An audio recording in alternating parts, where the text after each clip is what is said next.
Bypassing the Cabinet Office, Boris Johnson has opted to deliver unredacted messages directly to the COVID inquiry.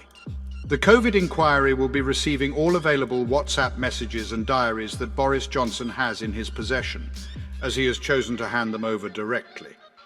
Initially, the ex-Prime Minister shared the information with the Cabinet Office, but the inquiry's request to provide all the material in unedited form has been denied by them.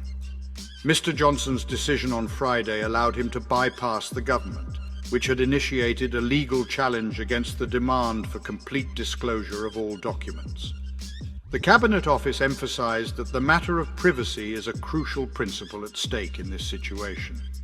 Mr. Johnson wrote to Dame Hallett, the chair of the COVID inquiry, expressing his reluctance to allow his material to become a precedent for others, despite understanding the government's stance.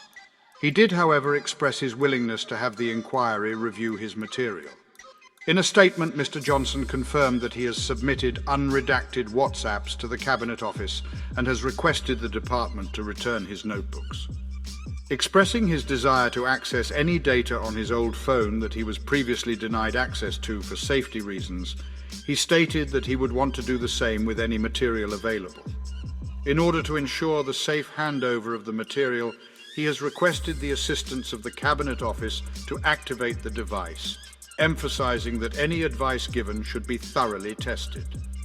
Accusations of a cover-up have been levied against the government due to their refusal to provide the COVID inquiry with all of Mr. Johnson's unredacted material, which is being used to investigate the UK's pandemic response.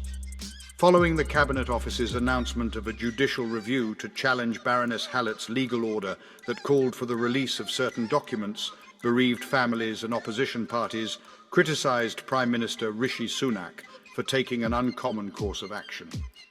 The Prime Minister during the pandemic, Mr. Johnson, had expressed his willingness to comply with the request of the inquiry chairwoman and has already handed over the material to the Cabinet Office earlier this week.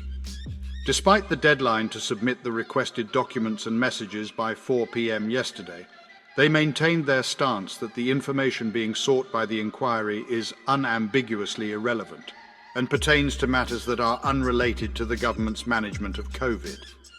To support our channel's growth and ensure broader awareness, kindly hit the like and subscribe buttons. This will help us reach more individuals and disseminate valuable information. Thank you in advance.